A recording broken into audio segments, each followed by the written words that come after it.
Welcome to Fields of Dreams. At the end of the 20th century, baseball had two legends that graced the outfield. One being Barry Bonds of the Pirates and Giants, the other Ken Griffey Jr. of the Mariners in the 1990s.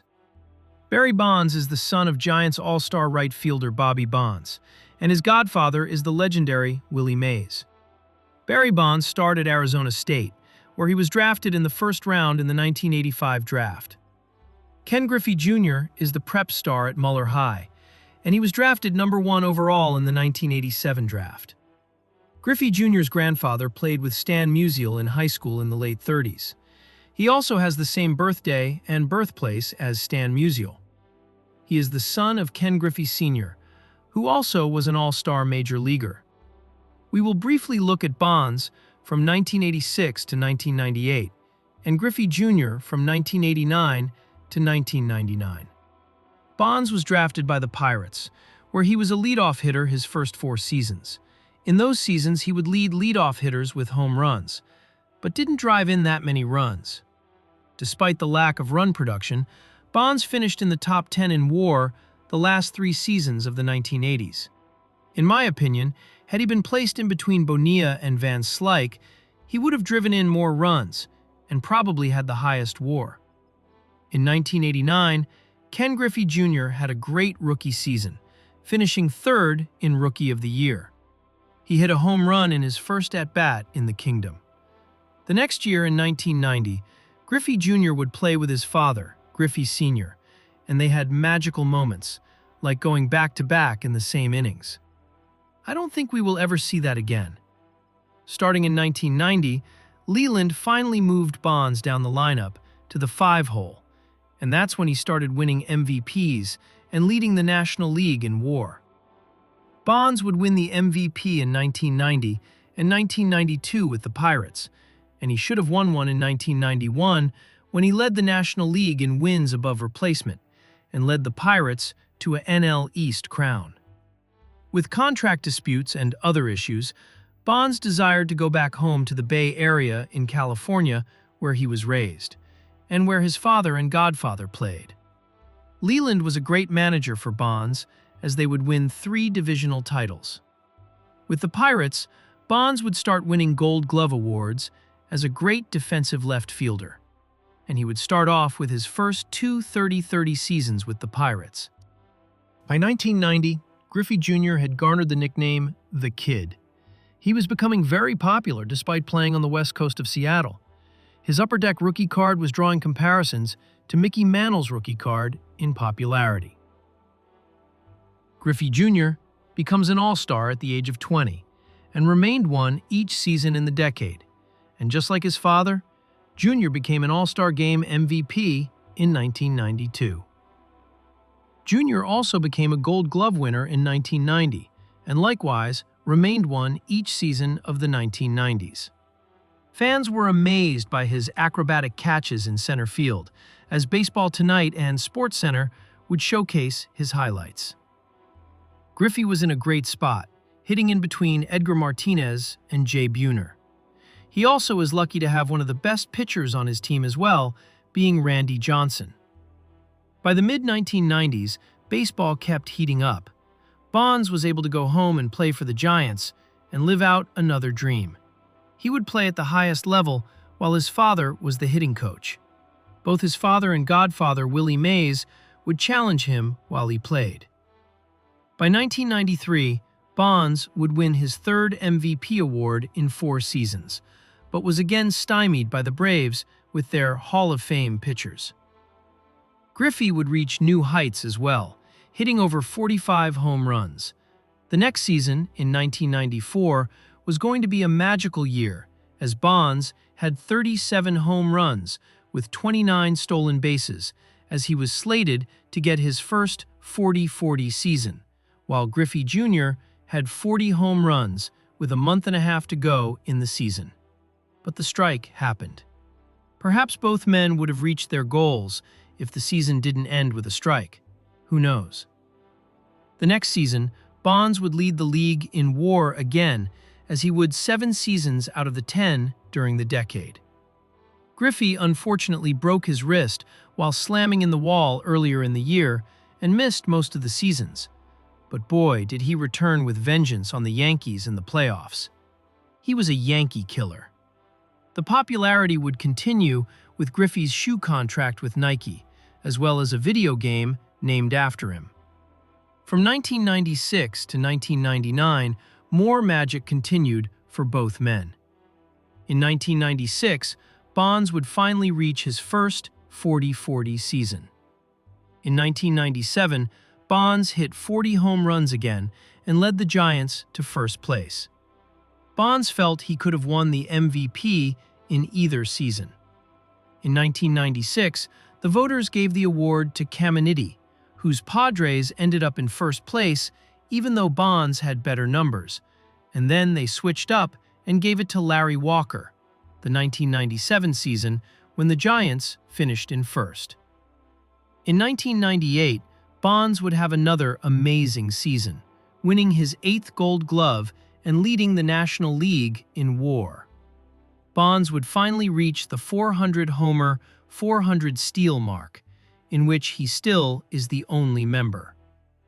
A strange thing happened during this season is that Bonds was walked intentional with the bases loaded. For me, he was intentional Barry Bonds, IBB. By the end of the 90s, Bonds was named as the Player of the Decade by Sporting News, but he couldn't match the popularity of Griffey Jr., perhaps because he didn't want to. At the start of the 1996 season, another star emerged from the Mariners, being Alex Rodriguez, who batted in front of Griffey Jr. In my opinion, this is Griffey Jr.'s best season, with a 9.7 WAR. It was so great, he led the league in defensive WAR as well. In my opinion, the MVP should have gone to Jr., with his 49 home runs and 140 runs batted in, while playing elite defense. Instead, they gave it to Juan Gonzalez, whose Rangers finished in first. In 1997, Jr. finally wins his first and only MVP trophy, hitting over 56 home runs, as he would lead the Mariners to a first-place finish in the American West. He would hit the same amount of home runs the next season, and by the end of the decade, Griffey Jr. was the fastest or youngest player at the time to reach 350 home runs. His best seasons were from 1996 to 1999, and this occurred when he was situated in between two Hall of Fame-type players, that being Alex Rodriguez and Edgar Martinez. Griffey Jr. is mainly responsible for popularizing the home run derby in the All-Star game, as he would win 3 home run derby titles. Griffey would win his 10th Gold Glove by the end of the decade, but he, like Bonds, had a desire to go home to Cincinnati, Ohio, and pay for the team his father played for when he was a kid. Griffey would finish off the decade with 49 home runs, and the Mariners would have a brand new home being Safeco Field. Griffey would hit a home run in the last game at the Kingdom. By the end of the decade, Ken Griffey was also named Player of the Decade of the 1990s. But by the Major League Baseball's Players Association, had he not missed the majority of the 1995 season, his numbers would have been even better in the decade. So basically, both Bonds and Griffey are the 2 best players in the league, as Bonds was the best in the National League. Griffey Jr. was the best in the American League. I would give edge to Bonds because in the National League, there was no designated hitter, and teams just walked him. And by the early part of the 1999 season, Bonds passed the 300 mark of intentional walks, which became the all-time record, walking over 100 times 7 times in the decade, whereas Jr. never walked 100 times in a season as he had protection. Griffey played in a dome half the season, where Bonds played in a windy Candlestick Park. Then you factor in Bonds' stolen bases, which allows for your team to create more runs, and this is a big difference. As Bomani Jones mentioned years ago, even if you ended Bonds' career after the 1998 season, his wins above replacement would be better than most Hall of Famers. In fact, it was at 99, within only 13 seasons, as only fewer than a handful of players attained within that period of time. Starting in the new century of the 2000 season, Barry Bonds would also have a new place to play home games, along with being a member of a lab called Balco that he joined the previous year. In my opinion, there was no testing with no regulations, so he did what he wanted to do. However, I feel he didn't need to do anything to get an advantage, even though one can only succeed at 30% at the plate, as he was already the best. He would reach new heights along with the cloud of suspicion due to his size. Barry Bonds would eventually win 4 more MVP awards, reach his first World Series, and eventually become the new home run king, passing Hank Aaron. To me, this is what baseball gets for ignoring the issue for so long in the 1990s, while not praising the best in the game. Barry Bonds would end up having the highest wins above replacement among position players, with 162.8. Bonds ended up being a 14-time All-Star and having 12 Silver Slugger Awards. The 2000 season for Griffey Jr. was one of the bright spots with his tenure with the Reds, as finally he was able to go home and play for the team his father played on. He hit 40 home runs his first season, but then he was hampered with injury after injury. Jr. did have a few other solid seasons when he did play, but rarely did he play a full season. Griffey Jr. would eventually reach the 500 and 600 career home run mark with the Reds, and finally ended up with 630 home runs. Had he remained healthy, he would have hit over 800 home runs in his career.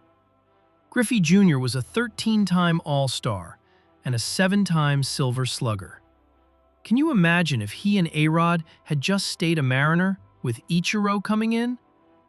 It's a dream to go home and play baseball, but sometimes it doesn't work out the way you want.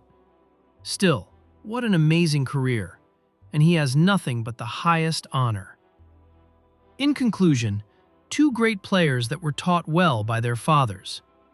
I am not here, like most pundits, to say Griffey Jr. good, Bonds bad. I know the context of both players and enjoyed watching both players, even though they mainly played on the West Coast. Baseball did a great job in marketing Griffey Jr. in the 1990s, along with showcasing some of their games on ESPN. Bonds didn't want to be a part of that game outside the game. These two played in the shadow of Willie Mays as they wore number 24 for much of their career. Then they would don their father's number out of honor. They carved out their own path. How cool is it to play Major League Baseball while your dad is the hitting coach? And even cooler if your dad is still playing in the same outfield as you. Hitting back-to-back homers is unheard of. Pinnacle of baseball.